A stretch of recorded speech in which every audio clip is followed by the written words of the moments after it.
Hey everyone, and welcome to And Action Filmmaking Podcast, episode 46. I'm Tommy DiNucci, as always, here with my co-host, Mikey Messier. We've got a very exciting show planned for you today.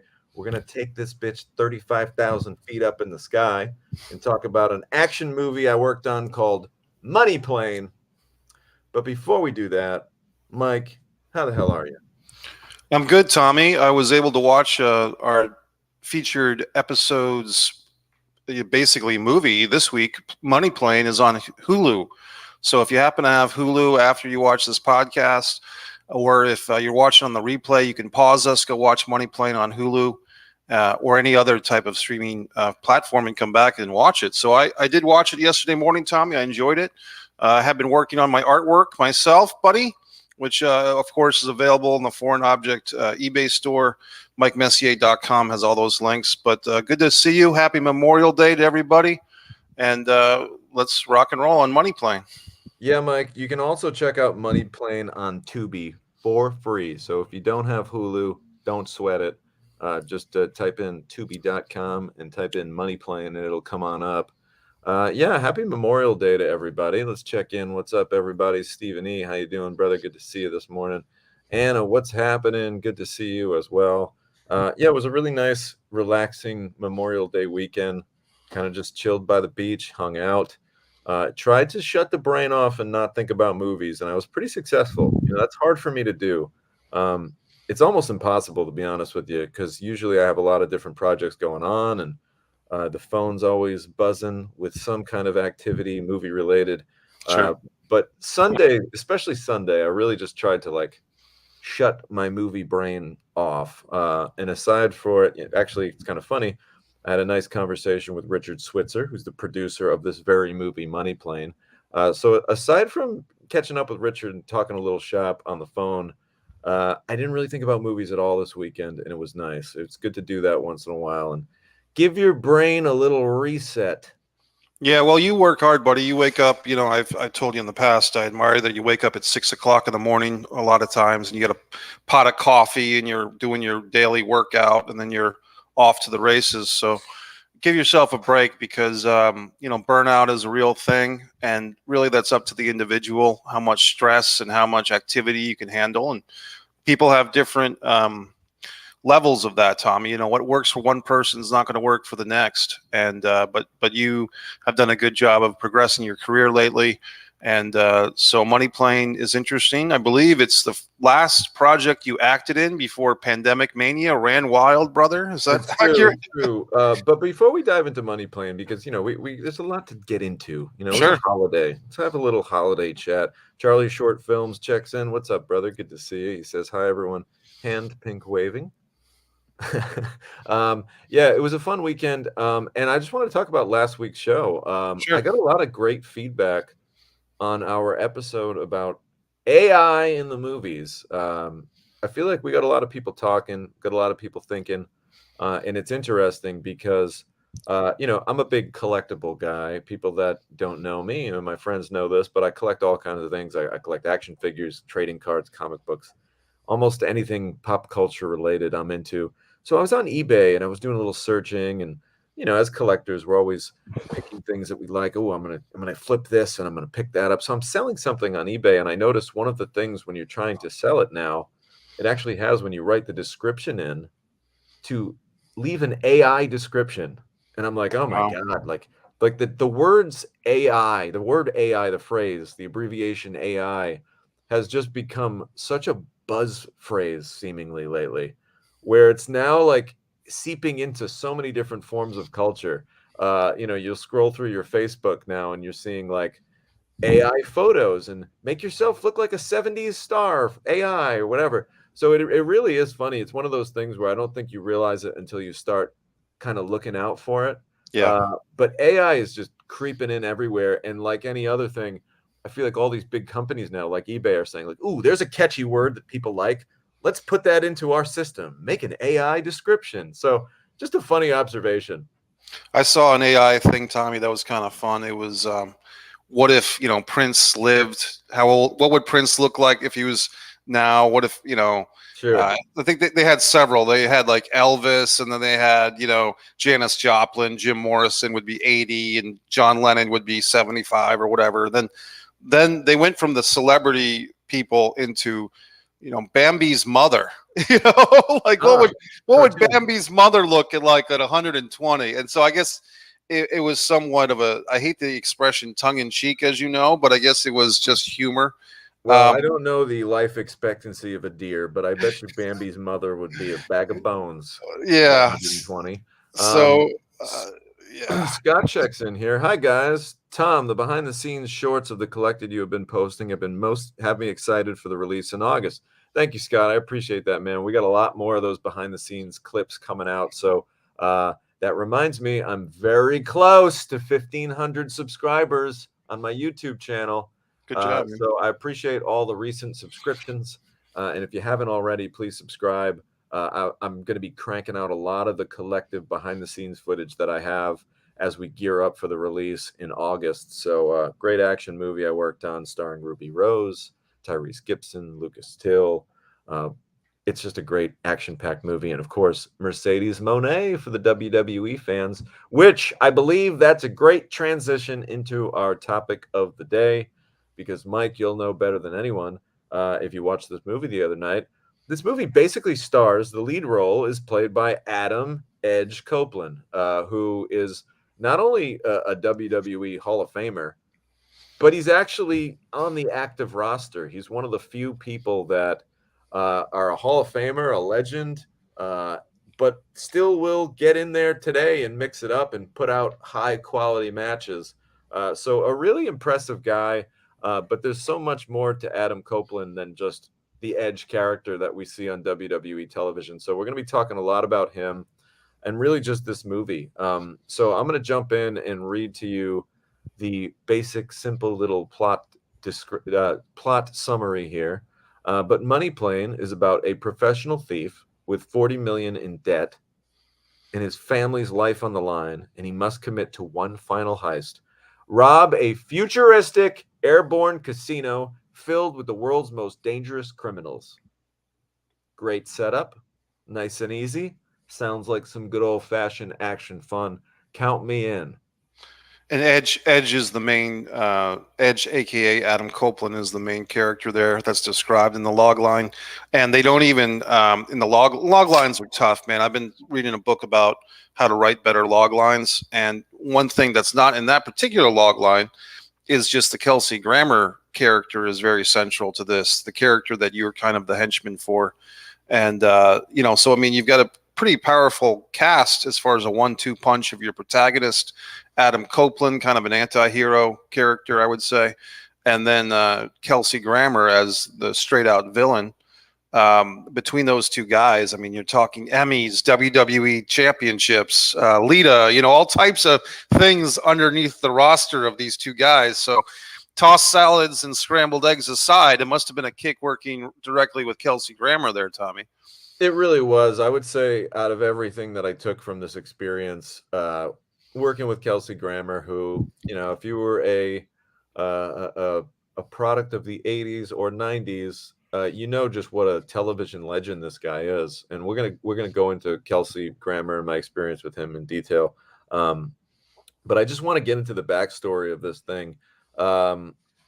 I remember hearing about this movie way back when I was in LA working on a movie I did called Agent Toby Barks, which we haven't done an Agent Toby Barks episode in long form. We will down the road, of course. But I was in LA, and at the time, Andrew Lawrence, who directed Money Plane, um, was also doing some work on Agent Toby Barks, helping us record a voiceover for John Lovitz. A little name drop there. John Lovitz, comedic genius, comedic legend, is the voice of the dog in the movie Agent Toby Barks.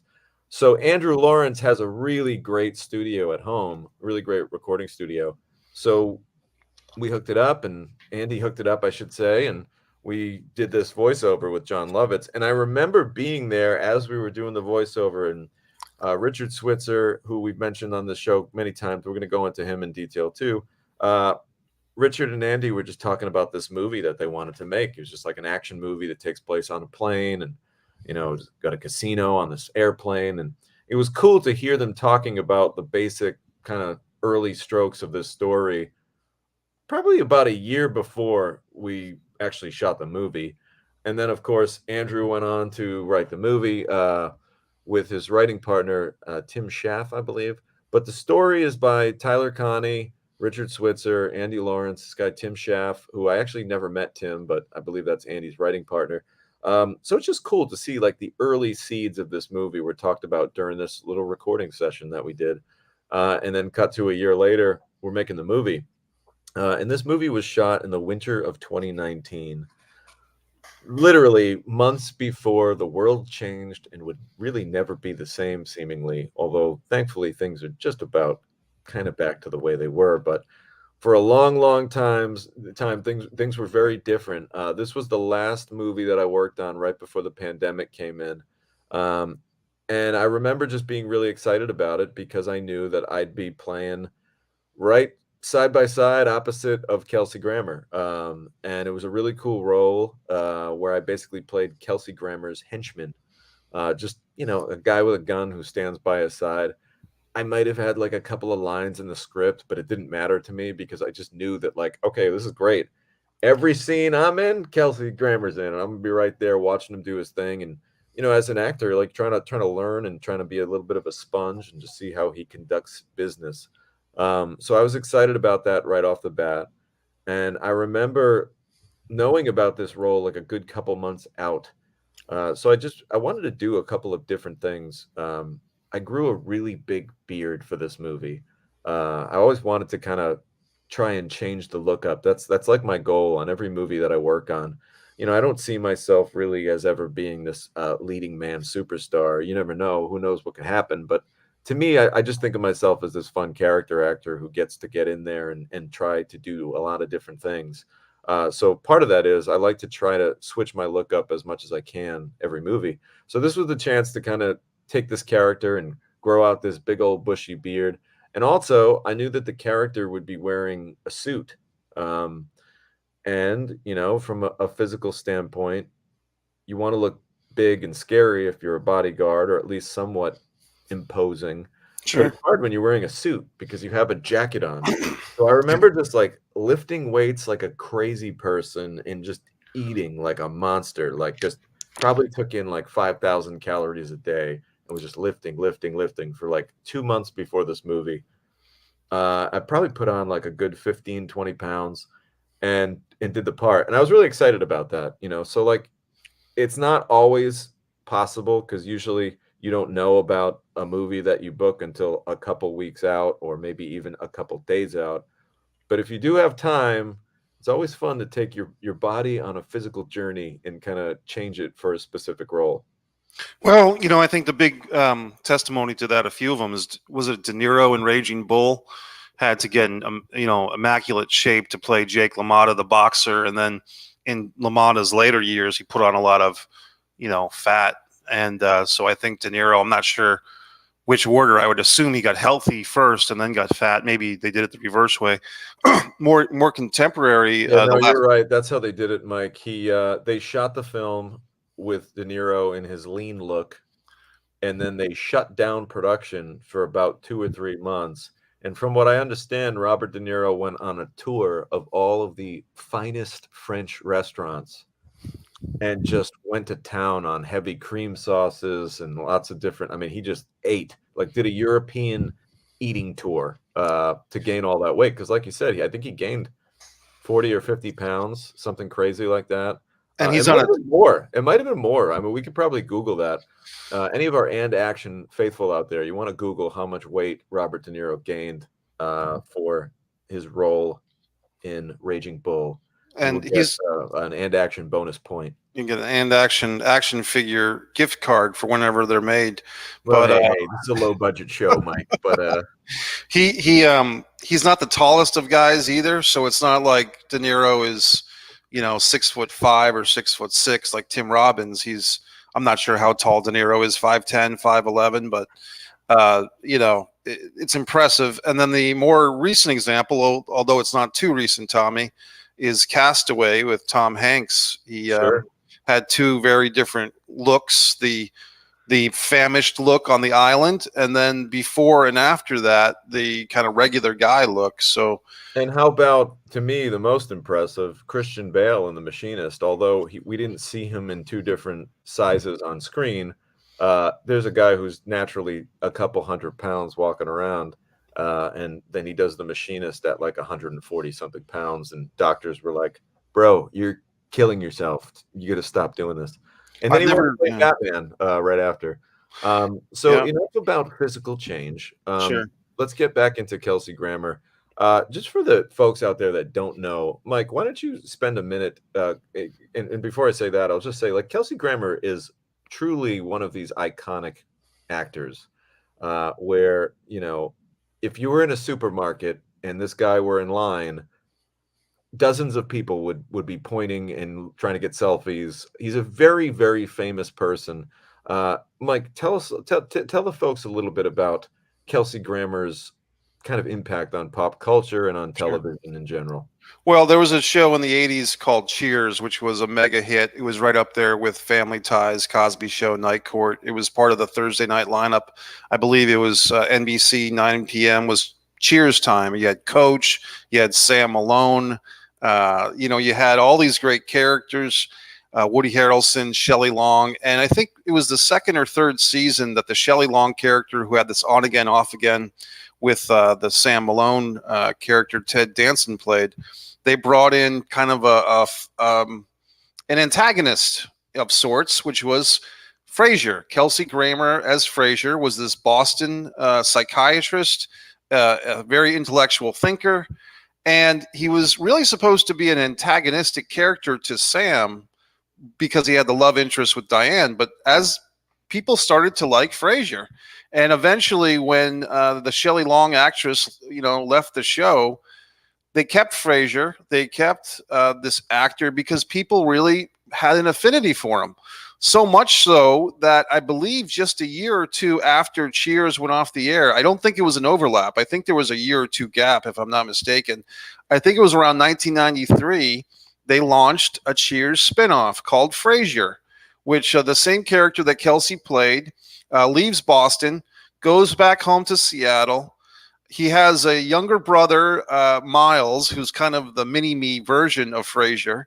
Frasier's working as a psychiatrist on a radio show in Seattle, and he has the ornery father and the British housekeeper and the little dog. And It was a Frasier, hit. It was a massive hit. well, let's put it this way. Frasier was on the air longer and I think had better ratings than Cheers, which, I'm sure there's another example somewhere, but very, very few examples of the spin-off sitcom doing better financially, creatively, and artistically than a really awesome source material. So I mean, hats off to Kelsey Grammer and everybody behind Frasier. He's done also movies like Down Periscope. For a time he was married to a lady who had irritable bowel syndrome, and they became like advocates for that whole thing. I know but that's part of his history, is that Okay. his I don't beautiful know if we wife. needed to bring that one up on the Well, show, but well, we just awesome. well, buddy, All right, we're let's trying to move spread on. awareness. Thank you Trying for to that spread wrap up on awareness. Kelsey Grammer and his IBS, No, that was his wife's. his wife's IBS. The point is, former he and his wife's wife, IBS. he and his challenge. wife became advocates for that problem. They did foundations, they did fundraising, and to fight that condition. So I mean, the guy has a heart. Okay, well, we love to hear that, and yeah, kind of another funny little factoid about Kelsey Grammer is Kelsey Grammer's daughter, Greer Grammer, is also a very talented actor, and I got a chance to work with Greer Grammer about 3 years prior to working on Money Plane in another airplane action movie called Altitude, if you could imagine that. Kind of odd little circumstances there. We'll talk about that show about Altitude in long form at some point. But yeah, the guy's a legend, and it was really special to have him on the show. And it's one of those things where actors have a rapport. And when we're watching movies and we're deciding what to watch, we see an actor that's got a rapport with us and we trust them. There's a level of faith. There's a commitment that's put in there where you say, you know what? If this person's in this movie, I trust them that I'm going to enjoy the movie because I've enjoyed their previous work for all these many years. So having a guy like Kelsey Grammer is just great because again, it's got instant credibility. It gives your movie instant credibility. So that's what was really great about working with Kelsey, and we're going to talk about him a little bit more later on the show. But I want to keep this thing moving. We already talked about Adam Edge Copeland. Yes. Let me tell you a little bit just about some of the other cast members, and then we'll go into what my little time on set was like. This movie also features Thomas Jane, who he's a total legend. The guy's in movies like Boogie Nights. He is also a former Punisher, played the Punisher. Really talented actor and great in these action films. Denise Richards is in this movie. Very iconic actor, movies like Wild Things, Starship Troopers. She's in a Bond movie. She's a Bond movie veteran. The Yes. World Is Not Enough. Famous And then- Seinfeld episode. That's right. She did a little Seinfeld. And of course, this movie's directed by Andrew Lawrence, the youngest of the Lawrence brothers. So that means we've got a triple threat of all three of the Lawrence brothers in this movie. We've got Joey Lawrence, we've got Matthew Lawrence, and of course, Andy plays a small part in this as well. You've got Matthew Lawrence playing this really over-the-top, kind of fun cowboy gambler type role. Joey Lawrence is sort of like the host of the Casino in the Sky. He's sort of like the play-by-play guy. And then, of course, there's an actor by the name of Al Sapienza in there, who's a true journeyman. If you ever want to look up just the credits of a guy, Al Sapienza, this guy has been in everything, and he's just a great actor to kind of chat with. TV shows like House of Cards, and did 10 episodes of The Sopranos, and shows like Suits and Jack Ryan, and the list goes on and on. One of his first parts, he was in the movie Pretty Woman. And it's kind of funny. He tells a funny story of he was just playing the doorman in Pretty Woman. And he's like, Tommy, that movie got me so paid. Like, you have Right. no idea.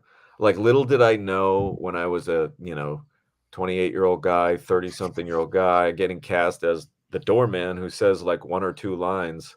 Little did I know that residual would it'd be a fortune in residuals down the road. Because the movie just went on to have such mega success. So it's kind of a fun, you hear a lot of negative stories about what it's like to be an actor and all the kind of the shit show of life you deal with. It's nice to hear a story like that. It's like, hey man, you just got cast in some random Richard Gere movie with some fairly unknown actress named Julia Roberts at the time. And that shit got you stupid paid because it went on to be a mega movie. So I always thought that was a fun story. The thing is, he probably got a whole, VHS tapes were huge when Pretty Woman came out. So he probably got a huge residual because they used to sell VHS tapes for more than, you would think $20 or $40 a tape. And then HBO or Cinemax or Showtime probably picked up Pretty Woman. So there you go. Yeah, there was a lot more sources of income for actors back then. That is a whole different topic for a whole different podcast. Let's check in quickly with everybody here. Laza, what's up, brother? How's everything in Australia doing, my friend? Ariana, what's shaking, Ariana? How you doing this week? Stephen E says Kirstie Alley. Well, she was the replacement on that show. of Frasier, yeah. Charlie Short Films, I'm curious about your creative process, Tommy. Do you create a story from a character or from an event? What is your angle starting point? You know what? Let's dive into that one a little bit later and keep the show moving, but I will definitely share with you a little bit about my creative process, although it's different all the time. Robert De Niro, Anna says Robert De Niro is 79 and still got it. Yeah, I heard he just, I never get to use this word, so I'm going to use it. I heard he sired a child recently. Well, congratulations, Mr. De Niro, for siring once again. I did see a movie of his last week, a new one about my father. Kind of kind of a repackaging of the Meet the Fockers, Meet the Parents movies, but it was enjoyable. Nice. And it did have some laugh out loud moments from the audience that I saw it with. And to answer Charlie's query just a few moments ago, Tommy, we do have some back episodes in our catalog about screenwriting, writing, especially the early episodes, like the first 20 episodes. They're all titled. And I think, Tommy, you have a playlist now of all the episodes. So That's true. There's a great one. I'll have to get you the episode number, but there's one on screenwriting that we did, and I'm sure we'll be revisiting that down the road as well. But yes, check out them archives. Let's see. Laza says, love Jane and the Punisher, as well as the YouTube Punisher movie was awesome. That was a really great little flavor of Marvel spice. Kim, what's up, Kim? Happy Tuesday to you as well. Tuesday's feeling like a Monday today because of the holiday. yeah. Ariana, we got everyone just kind of saying hello. And in Australia, it's currently cold outside, not doing very well. Well, we're bummed to hear The that. kangaroos got to put their hands in their pouches to keep We have warm. to warm that shit up. All right, so let's dive into what my day was like on set. So I really only worked. I visited set one day and kind of just hung out, and I actually worked one day as well, like the actual production of it. And I want to say that Kelsey was in the movie for a couple of days. This is a unique one because I was actually just chatting with producer Richard Switzer about this. This is a deal where they shot for like a week in Los Angeles and then I believe 3 weeks in New Orleans, in Louisiana. Knowledge. So yeah, Nolans is where they shot a lot of the plane stuff. The set that they were able to get, which was this great airplane set, and of course there were airplane sets in LA as well. They just liked the one in New Orleans better. There was something about it, the way it looked, the way it was a little more functional for them, and it made sense. And sometimes the dollars and cents make a lot of sense. So there was a reason why they decided to, and by they I mean the production decided to, okay, we're going to do an LA unit and a New Orleans unit. So I didn't go on the New Orleans mission. I was just on the LA unit for a couple days. And it was cool, man. Like it really comes down to this, like people in LA are very desensitized to making movies. So this was very simple. It was like a mansion was rented for production. In Los Angeles, there are many, many houses that are kind of just known movie locations where it's like, yeah, someone lives here. However, if you pay them X amount per day, they will gladly find themselves a hotel and let you shoot in their place or go to their other house, whoever knows, whatever the deal is. And it's kind of funny. The first day that I was on set, I was just visiting.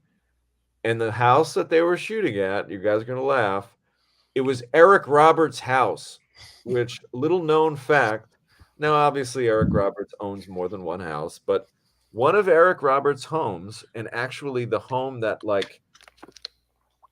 his family kind of grew up in, like his and by his family I should say his wife and his children, like not his family as a children, he's from Biloxi, but this is the house that Emma was raised in. This is like their family home is currently being rented out as a movie location. So it's kind of funny to be walking around and being like, oh wow, we're at Eric's place, and just kind of take part in that experience. And that was the day that Thomas Jane shot. I remember Thomas Jane just being really cool and kind of just hanging out and chatting with him briefly. He was a pipe guy. I thought that was interesting. Smoked a pipe. Oh, I see. And they actually thought that was Andy, the director, thought that was cool and had it incorporated into the mix. So his character, you'll notice, smokes a pipe in this movie. Little Thomas Jane tidbit for you. I'm kind of surprised that Eric didn't get himself into the movie as part of that rental. Well, Eric doesn't need to do that. Eric's very booked. He's working on a new movie every other day. And in fact, Eric wasn't even in town. Eric was on a movie set somewhere else. Again, this isn't something like where Eric is sitting there and with a can collecting cash so that people can rent his place. It's for the same way you'd put something on Airbnb Yeah. There are systems like that for locations. Yeah, no, I'm just saying that Eric loves to work, and the movie. I mean, I think any movie can be spiced up a little bit with an Eric Roberts cameo. So that's my point. Yes, Eric was booked at the time. He wasn't there, but his cats were there. Well, So that's nice. Eric's cats were there.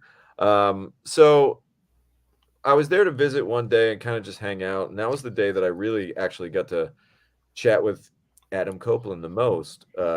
Before we had worked, and it's kind of nice. Yeah, I got to say, like, there is this weird dichotomy that happens when you're an actor versus when you're a director, and I've noticed it. Like other actors, if I'm introduced as just an actor, let's say, "Hey, how you doing?" and kind of move on.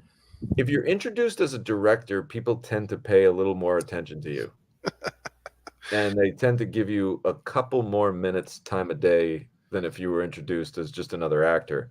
So, fortunately, Richard Switzer is really cool like that. And, I prefer to be introduced to people as a director. Actors have their own kind of stigma about them, and sometimes it's nice to avoid some of those stigmas. But I get introduced to Adam as a director, and we start chatting, and he starts asking me a little bit about some of the movies that I've worked on, and just really struck up a great conversation. And the reason why I mention that is because again, like just some other actor on set, maybe you wouldn't have had that conversation. Maybe he would have put the wall up a little bit more. But we got to talking, and he's a really well-read guy. Like that was the most interesting thing that I remember about Adam Copeland. Just the fact that he was telling me about all these books that he reads. Now you got to imagine these people travel all the time. They're always on the road. So some people play video games, and other people choose to spend their time maybe a little more wisely, who knows, by reading books. So he's got this list on his phone that he showed me of just like dozens and dozens of books. I think he told me his goal was to read like 100 books that year or something crazy. And he just got this list and he writes them down as he reads them. Just a very smart guy, smarter than what you'd probably expect. And I don't mean to generalize, but I think there's always a stigma of like pro wrestler guys, and they're just meatheads that throw weights around and get in the ring in their underwear and play fight. But the reality is there's a lot more to these people, and I think out of a lot of the pro wrestlers, Adam Copeland is probably one of the more diverse and multidimensional. Yeah, I put him up there with Kevin Nash, in that regard. And it's interesting the time that you worked with Tommy. If I'm not mistaken, this was late 2019. And I believe you were just a couple of months away. We all were from seeing Edge, Adam Copeland as Edge, make his comeback to the ring at the Royal Rumble 2020 after literally 10 years on the shelf with a neck injury, a very serious neck injury. And then he competed at WrestleMania that year. And so give the guy a lot of credit. He's worked hard. Yeah, that's interesting, Mike, because it's great that you bring that up because these things happen and our memory banks are only so deep, and I did a lot of damage to my memory banks in my 20s. So those brain cells are slowly building back, but when you sprinkle some of those memories in, it just reminded me, like Mike said, Edge had not wrestled in 10 years. He had a really bad neck injury and then did a big rehab stint. So on the set of this movie, he was dieting. He had like these special meal prep kind of meals that he was eating, and he was in phenomenal shape, like shredded beyond belief. Because, like Mike said, literally in a month, he was going to be in the ring with millions of people worldwide watching him with his shirt off wrestle another guy. And what's interesting about that is the day that I shot, of all days, how lucky am I, of all days, everyone knows I'm a big wrestling fan. WWE Films had sent a camera crew to set to follow Edge on his comeback trail to the ring. And it's really funny. I'm sure somewhere on the WWE Peacock network there, you can probably find it. But there's a documentary that they made about Edge's comeback. And you can see me for like a second. It's kind of funny. When you watch this doc, there's shots of Edge on set the day that I worked. and I'm just in the background, kind of hanging out, part of the scene. So that was fun, for my friends to see that, who are a bunch of wrestling fans, and kind of, as they say, mark out a little bit. Well, I mean, he's had such an interesting life, and he's married to another famous Hall of Fame wrestler, Beth Phoenix, and I believe they have children together. So, I mean, just a guy who's legendary in the ring. But I thought he did very well in this movie. Just watching the movie from a fan's perspective on Sunday morning is when I watched on Hulu, ad free, by the way. I really enjoyed it, and I thought Edge had a nice composure, is what I would say, and there was also a pretty good character arc in this movie where Edge, he starts off as kind of an unlikable guy because of the nature of the business that he's in, but then we get to see his character's wife and child, and why is he doing what he's doing, and his loyalty to his crew, so to speak, shades of the Fast and the Furious loyalty in those movies. And by the end of the movie, I won't give it away, but there is kind of a change of gears, so to speak. And then we can really get behind Adam/Edge's character towards the second half of the film. This is the way I interpreted it. Yeah, there is a great flip in this movie, really well crafted, in that sense, where we think we're going in one direction and then there's a little bit of a swerve. So kind of a classic piece of storytelling for these types of movies. It's kind of cool too. I don't want to get too deep into this because this isn't a wrestling podcast as much as we make it out to be sometimes. But another wrestler by the name of Paul London also worked on this movie. Paul London's a former tag team champion. He's a former cruiserweight champion, I believe, lightweight champion, whatever that is, and just a really phenomenal in-ring talent who had a really great run, but now is focusing on life behind the scenes. So he worked on the production side of this movie, and it was just kind of interesting to see Edge and Paul London interact, because it's like, there's always going to be this brotherhood of, even if you're not the best friends with from wrestler to wrestler, even if you guys maybe aren't the best friends, maybe you don't hang out, maybe you never hung out, but it's kind of like almost like there's a fraternity there. It's like we served together in a way. So I could see it was fun for me, being a wrestling fan, to kind of just be on the sidelines and see Edge kind of come out of his trailer, and Paul London kind of walk over, and them kind of, hey man, I thought that was you. Like, shit, what are you doing here? Like, oh, I'm working on the movie. No kid. So it was fun for me to see that. And again, that camaraderie between a couple of the boys, as they say. Well, it's funny because they did wrestle together in the WWE for a couple of years towards the end of Edge's initial run. Paul London and Brian Kendrick were the tag team champions on SmackDown. As we know, Tommy, humorous aside, I ended up hanging out with Paul London one night and giving him a ride to the airport, and I got to meet I tell that story? That's a sure. Fun story, real quick. We won't want to go too deep into the weeds, but yes, Paul London was wrestling in Rhode Island here, and we're all hanging out at my house after the show, and I think we went to Denny's or something, get ourselves a little food, and we got a call to meet David and the wrestlers at Denny's. Yeah, regardless, so we're all just eating Denny's and talking, and the airport's really only 10 minutes away from my house here in Rhode Island. It's very close by. It's very easy to get to. So from where we were, the airport, maybe 10-20 minutes from where Mike is, whatever, easy.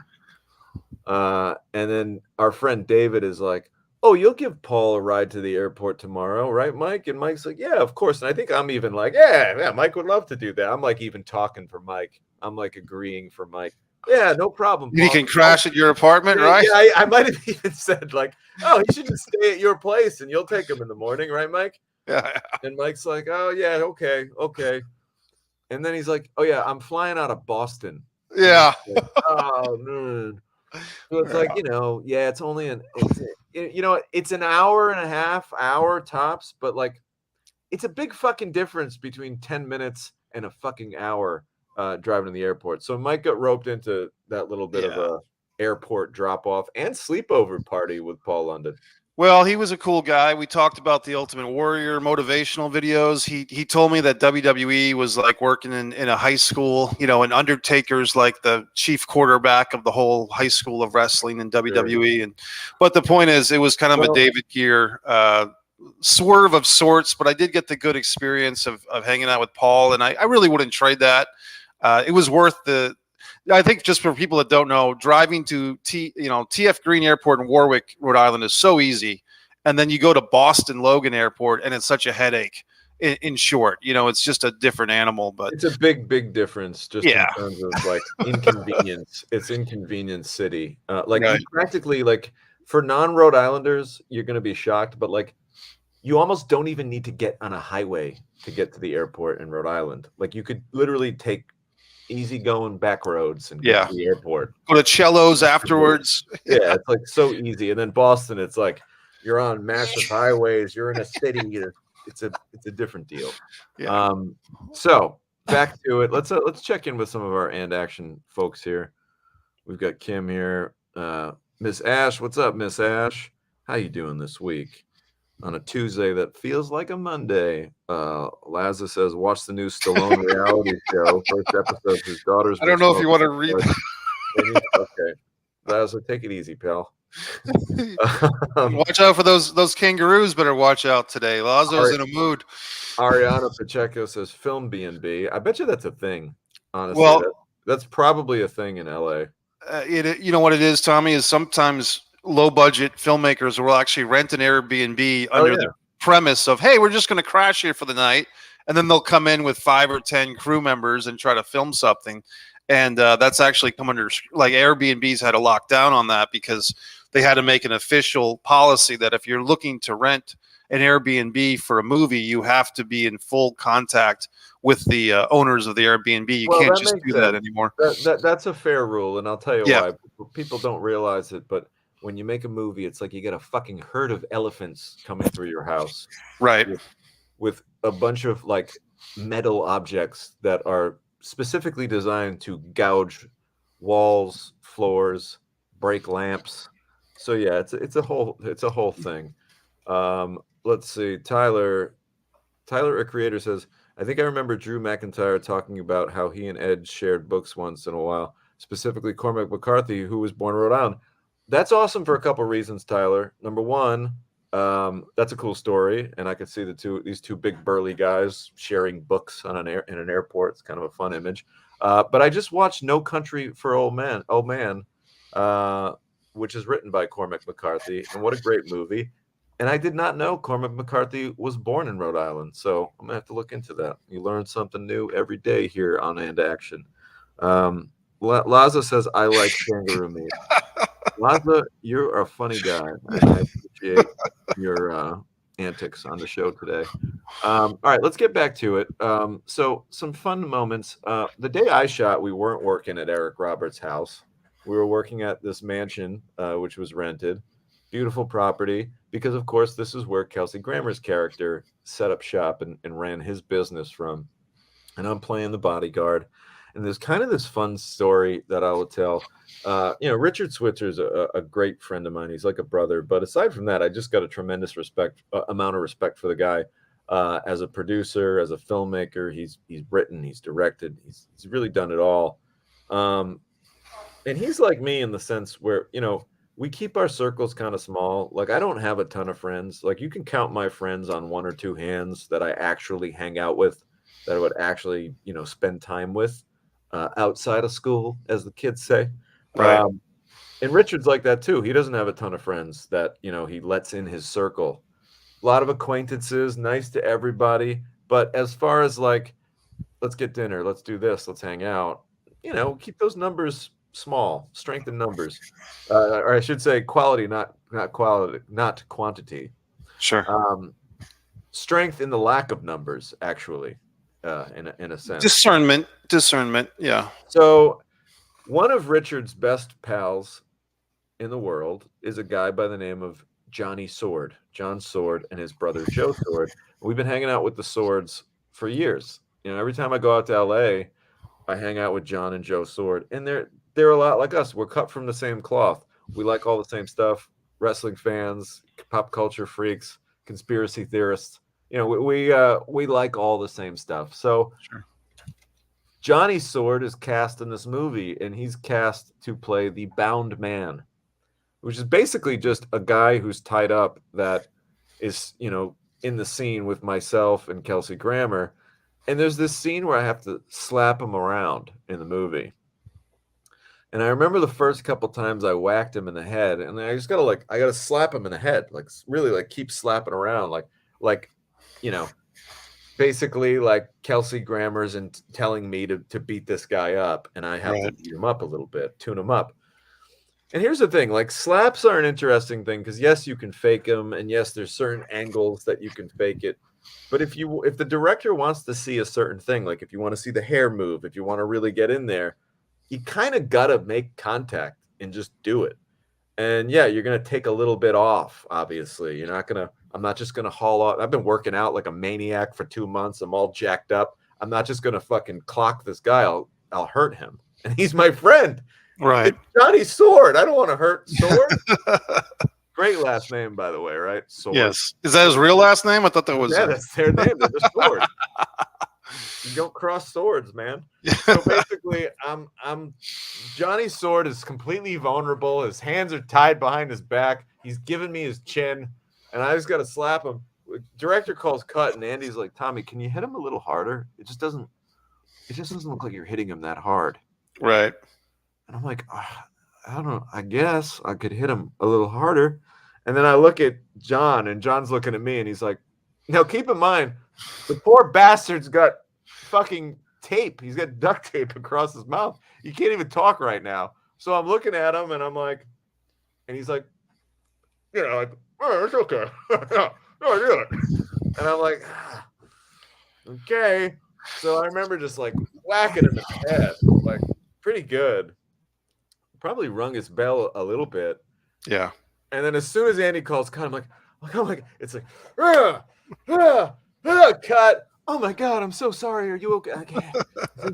Are you okay, John? Help him take his little tape off his mouth. Oh. I was like babying him. It was my job. Like I was helping him. I was rubbing his shoulders between takes. I was just making sure to be extra nice because I had to beat the shit out of him in the scene, and I hated doing it. I'm not a violent man, Mike. And you didn't want a receipt either. You didn't want Johnny Sword or the Sword brothers to double team you in the parking lot if you got a little too intense. And they would. Joe and Johnny Sword will put a double beat down on me if I take that liberty. So that was kind of a funny moment. And those things happen in movies, like once in a while you got to kind of like be a little aggressive, otherwise it's going to look like bullshit. And there's nothing worse than a popcorn punch. Yeah, and it's tough, Tommy, I would say, because with film especially, it's like you want it to be believable, but you don't want to injure anybody. And at what point, is that line drawn? And that's maybe something we get into another episode. Maybe do an episode of. I don't think we've done an episode on stunt work or physicality. We did an episode on stunts in general, but I think we could do one just on stage combat. We haven't done anything. Yeah, that's a great idea. So that sounds like a fun one for a little further down the road. So yeah, we're kind of looking at winding things down. So basically, I had my 1-day shoot. It was really great. Great moments with Johnny Sword, great interactions with Kelsey Grammer. A couple of cool things about Kelsey. Kelsey had a trailer. You get a guy like Kelsey Grammer on set, you're going to have a trailer. It's in his contract. However, didn't really spend a lot of time in the trailer. Kind of hung out on set, hung out among the people. There are two types of actors. There are the actors that's like, all right, cut. Okay, we're going to do a turnaround now, which means we're going to physically move all the lights from one side of the room to the other side of the room. That's going to take a little time. You can have a few minutes. You can go back to your trailer and rest, whatever. Most actors will be like, all right, great. Call me when you need me. Go to the trailer and just hang out. Kelsey was like, okay, I'm okay out here. I'll be fine. And you just like sat in a chair, bullshitted with some people. I got a chance to chat with him a little bit. And I'm not a big jokester.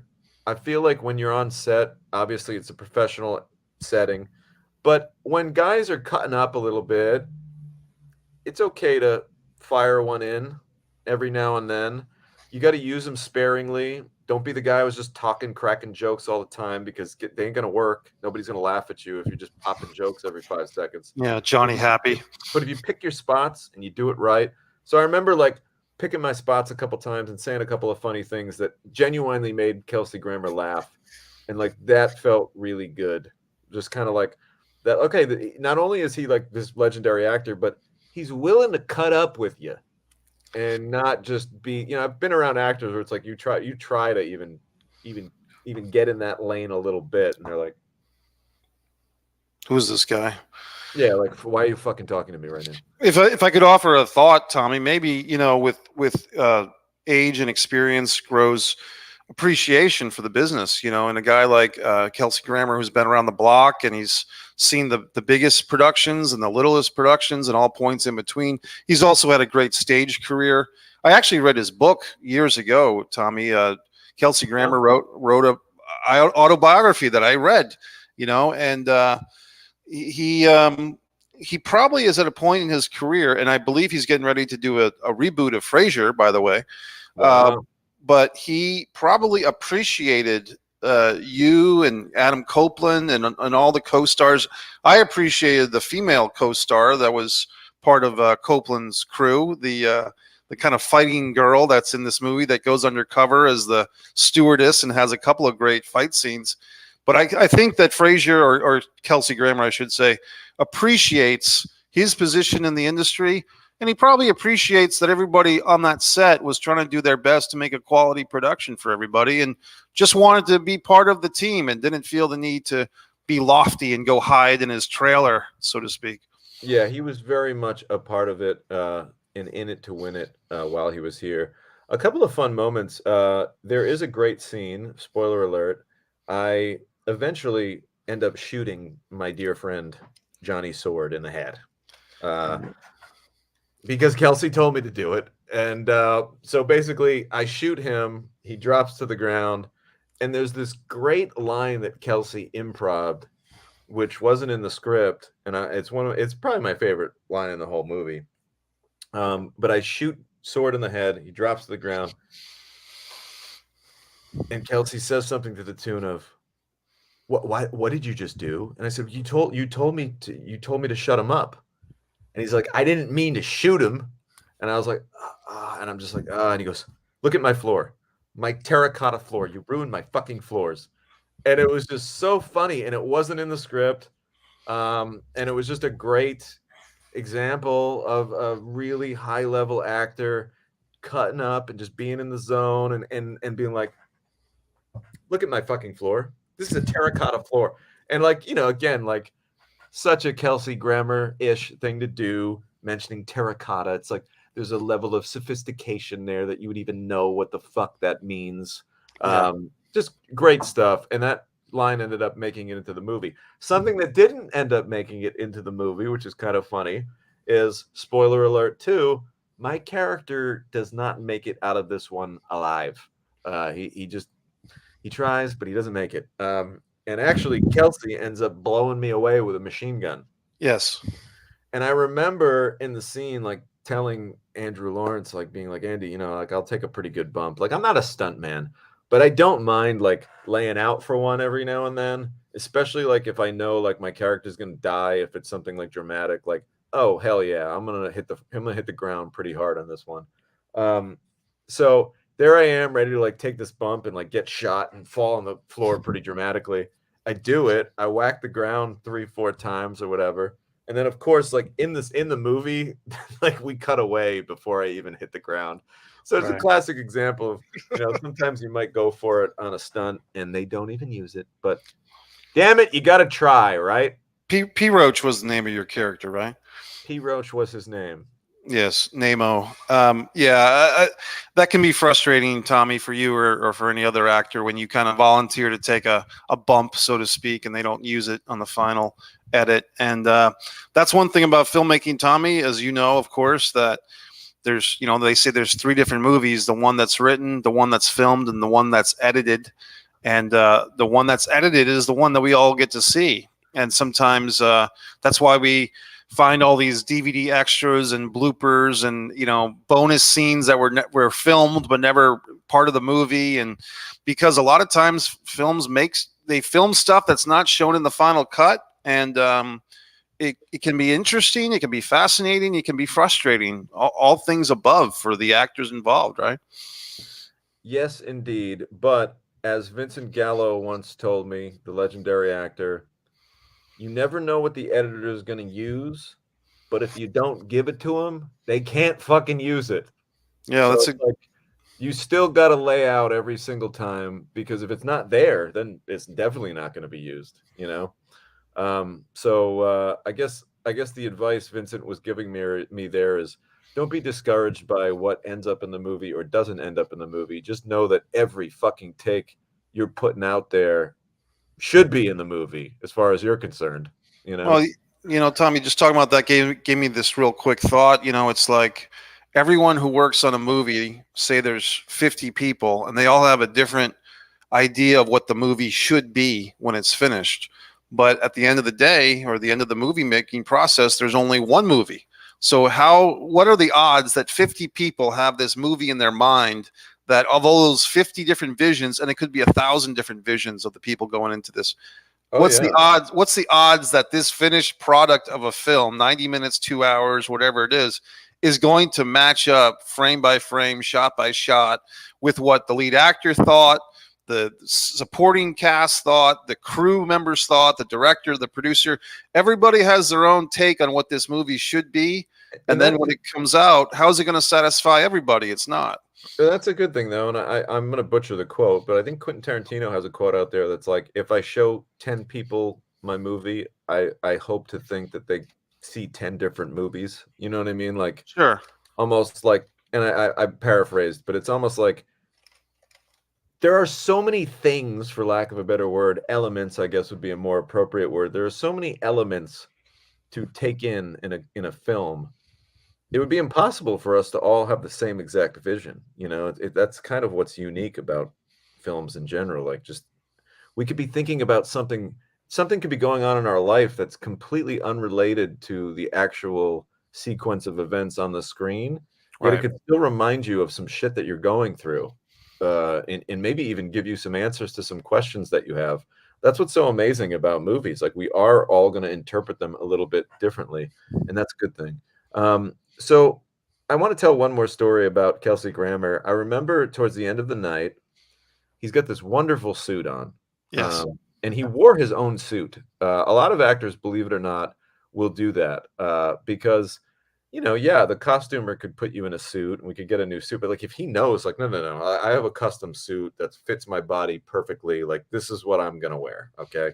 Sure. It's better than any suit you guys are going to be able to get me. So at the end of the night, it was time for him to change. And I think he wrapped around like 7 p.m., 8 o'clock, somewhere in that time. It was, just around dinner time, maybe right before dinner time. And his wife showed up, and his wife arrived on set. Yep. And they were about to go to dinner. And his wife said something along the lines, and he comes out, he's got a suit on still, right from set. He hasn't changed yet. And his wife says something along the lines of, honey, are you going to change? Like, aren't you going to change? And it was the classiest, most suave thing I've ever heard a man say to a woman. And he just goes, oh, darling, I like to look good for you. He said, I think he said, darling, he goes, I'm going to wear my suit. Darling, I like to look good for you. And he just like fixed his suit. It was such a Kelsey Grammer thing to say. And he just shout out, darling, I like to look good for you. Like, no, I'm not going to change out of my suit. Right. I'm going out with you, and I like to look good for you. Like it was just a really romantic and kind of a sweet thing for him to say to his wife. And these are things that I'll never forget that as long as I live. Well, that's a great story. And the guy has certainly had a career and has certainly had a life. That's like I said, I read his autobiography, and that's going back some time too, Tommy. So, I mean, I'm sure that he could probably. That Mike was a resident expert on Kelsey Grammer. I just think I'm looking up Kelsey Grammer's wives, because apparently he's had more than one wife at this point. But I mean, he really hasn't. You don't need to drag his business out on the street. It's all over Google. Everybody makes mistakes. Well, I mean, if you look at his wife lineup, I don't think he made any mistakes. It's just he's had some experiences. You and Laza are about to have a spin-off show. But the point is, he's had a very full career. He's 67 years old. at this point, and he's had really a great run, and he continues because, like I said, they're going to reboot Frasier for another season, which is very exciting. Something, and Laza brings in here a reboot of Frasier could be interesting. No, it will be interesting. That's awesome. I think a lot of nostalgia is afoot on that one. I can't wait to hear that. Is the gentleman who played his father still alive? No, and I think he's not available, so to speak. He'd be like 110 years old. I read an article about the lineup, and I believe it's kind of like half Niles of the originals. Must be back though. They must have dragged his ass back. I think Niles is coming back. I'll look it up. I think it's going to be I want to say Netflix, but I want to make sure. Okay, while you look that up, I'm going to tell everybody basically the interesting part of this movie. Well, first of all, let me tell you a little bit about Andy Lawrence. Andrew Lawrence, the youngest of the Lawrence brothers. This guy is just a true artist. He's a terrific actor, director, writer, a musician, great guitar player, great songwriter. I haven't seen him paint, but I bet you if you put a paintbrush in his hand and gave him 3 hours and a blank canvas, when you came back, you'd be pretty excited with what you see on the canvas there, because the guy's just a very talented human being. So I loved working with Andy on this movie, and he really pulled together a great movie where it was very aware of itself. People that watch this film are going to see this movie's very funny. I mean, there's literally some of the things that people bet on in this casino in the sky. Like you could bet on a man fighting an alligator. Who's going to win? And everybody place your bets. It's not like just traditional bets. They're like really wacky, wild, absurd things that people can bet on. And this movie was put together in the sense where it's aware, it's funny. Like it knows it's funny. Some of the deaths are like absurd, and that's what you want. Like some of the kill scenes are ridiculous, and that's what it's supposed to be. So I think people that watch this movie are going to be kind of shocked with the level of comedy in it. And this movie became a little bit of a cult smash hit. Twitter blew up when this movie came out. There was just a lot of fun, like GIFs and memes that come from this movie. So I really do think that, if you haven't seen it, like Mike said, check it out on Hulu ad free, or if you don't have Hulu, check it out on Tubi for free. And it's just a lot of fun. I don't think you'll be disappointed if you go into it. Again, along the similar lines, not to bring up Johnny and Clyde, but kind of in that same realm of just like absurd fun, and that's okay. Laza, see, Stephen E says awesome. I think he might be talking about either the reboot or just checking out the movie on Tubi. Many aspects of Money Plane remind me of Saw or Hostel. Yeah, it's got a lot of violence. It's got violence. It's got humor. It's got a little bit of everything. That reboot of Frasier is Paramount Plus sometime in late 2023, and as of now, only Kelsey and Roz, the radio show producer character, are scheduled officially to come back, but more might be added in the months to come or whatever. Well, I think everyone's going to be excited. I know I'm one of them, and we're excited to hear your feedback on Money Plane. If you get a chance to watch it next week, we'll be back on June 6th. Mike, it's 6/6 coming up. Oh boy, 6/6/23. We're one. It's good. It's a good thing. There's no like, wait, 2 and 3 add up 6/6/6. No, it's not 6/6/6. The Mark of Satan date is not happening. But next week we have an interesting topic for you. Next week we're going to talk about. I have a lot of people that are interested in getting involved in film. And they ask me a lot of times about short films and what do we do? I want to make a short film. So I thought that since it's summertime and a short film might be a fun summer project for some of you aspiring filmmakers out there, I was thinking next week, Mikey and I dive into the do's and don'ts of short film filmmaking. Just to give you a little bit of a crash course and some of the things that I've learned from making shorts. Some of the things that Mike's learned from making shorts. And this is one topic that, Mike, you've got a lot more experience than I do. Mike's made quite a few short films. He's done the whole festival route. So we're going to be diving into a lot of that. So bring your short film questions next week, and who knows, maybe you'll implement some of our wisdom and make a short film of your own based off of that. Well, you know, Tommy, I actually have a book on the topic, one of my other books on Amazon, and I run a short film festival, as you know, Avalonia Film Festival of short films, etc. And we're having our 8th live event this November, and the entries are still open. So yeah, short films are something that's near and dear to my heart. One thing that I like about them, Tommy, is the scheduling a feature film with the money involved and just the scheduling, even if money wasn't a consideration. With a short film, if you can put aside a weekend or two, even a day, you can make something pretty quality that you can put on YouTube. You can use as a calling card. You can win some awards and get some experience, probably most importantly. So I'm an advocate for short films. They're not, at least as far as I know, they're not a way to get rich by any means, but they're also not a way to go poor. And those nightmares of filmmakers maxing out their credit cards. If you do it right, a short film shouldn't do that to you. But we'll discuss this more next week. I did want to say one last thing about AI, Tommy, because it occurred to me.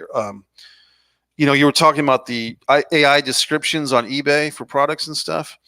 One thing I hate as a writer, Tommy, and a reader is when a person writes their autobiography and then years later they kind of say, well, I didn't really write that. The ghostwriter wrote that. So people kind of distance themselves from the words in their own book. You know what I mean? And they blame their ghostwriter. Well, my point to that is if you've put your name on the book, it's your responsibility what's in there. So what happens when all these AI, write-ups of eBay products, or even if AI starts writing people's books or memoirs or wills or legal forms, and then everybody has the excuse of, well, I didn't write that. The AI wrote that. But if your name is attached to it, then you really should take responsibility. And my fear, Tommy, my fear is that just people are going to get so lazy, as the human condition often is. People will get away with what they're going to get away with if we all accept the excuse of, I didn't write that, AI wrote that. Well, you got to be held accountable for what you put your name on, regardless if you actually wrote it, a ghostwriter, AI, your cousin Freddie, or anybody else. And I think that's a good rule of thumb with whether you're having robots co-write with you or just in general. It's like a stamp of approval. If you put your name on something, right, well, it's kind of on you. And I've had to deal with that as a filmmaker before. Unfortunately, I've had to deal with some of the shortcomings of a production of mine due to a budgetary or a scheduling reason or whatever. And at the end of the day, I'll be like, oh yeah, but that's because of this. And then, yeah, but you know what? Nobody knows that. Nobody knows this. All they see is that your name's on the fucking movie that you directed. right. So just, you got to be very careful when your name is representing anything. It's kind of your ass, whether it's your fault or not. So I guess the lesson there is to just be very aware anytime you're going to brand any product, any project with your name. Know that all the shortcomings are going to fall on you. So be very mindful. Let's just take a quick look through here. Scott says, forgot to mention this at the start of the show, a bunch of us Mercedes fans are planning a big watch party for the collective release day. Hopefully it'll make it blow up too. I'll keep you updated. Thank you, Scott. And please do let me know about that watch party, because I'll join on in. I'll be part of that watch party with you if you want. You should go to his house and can tell you some behind the scenes stuff as we go. Mercedes being the wrestler Mercedes Moné, by the way. Yes, Andres, let's go. What's up, brother? Good to see you, my friend. Laza said it's my dream to be a pro wrestling promoter, but the current pro wrestling teams are so limited. Wondering if I should get into films or creating writing outlet. Laza, it's a proven fact that the WWE likes to hire screenwriters and filmmakers, so I think that'd be a good path to go down. I got your ebook, Mike. Here we go, Mikey. A little hey, somebody bought it. Thanks, Laza. Plans to study it. Not only did they buy it, but that bitch is getting shipped all the way to Australia. So Mike's book is worldwide now. Hell yes, sounds good. Scott, keep me posted on that. I will get in on the watch.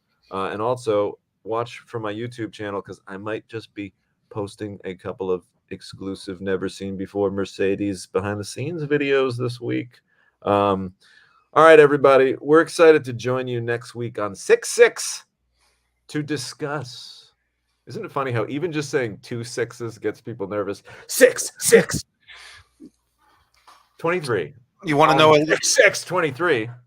We're gonna be talking about short films, the do's and the don'ts. If you haven't already, please subscribe to my YouTube channel as I rapidly approach 1,500 subscribers. Congratulations.